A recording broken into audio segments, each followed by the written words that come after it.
Guru saya ulama tasawuf, ya, Profesor Muhyiddin Wali.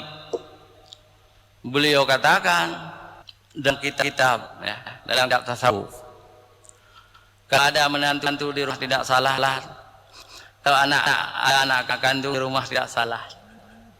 Itu rezeki yang dibawa ke haram hukumnya. Untuk itu kita membeli ikan, kita makan apa yang haram. Ini ilmu tasawuf. Guru saya Profesor Muhyiddin Wali. Beli beras haram, beli ikan haram. Maka ada menantu minta kepada Allah supaya menantu yang ada salat. Ada anak-anak laki-laki minta, anak perempuan cucu minta supaya ada salat. Dan bapak-bapak, ibu-ibu jangan minta sampai mati, jangan. Ini hanya pribadi saya.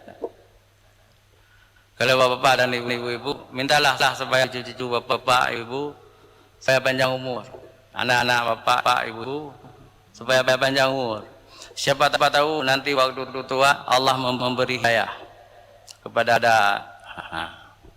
Dulu saya sangat fanatik sekali. Karena guru-guru saya itu ulama-ulama besar. Saya terpengaruh. Lebih baik anak-anak kita dijemput oleh Allah, diambil oleh Allah waktu kecil. Kalau besar dia tidak mendapat hidayah dari Allah Subhanahu wa taala. Nah, salat, tentang salat ini.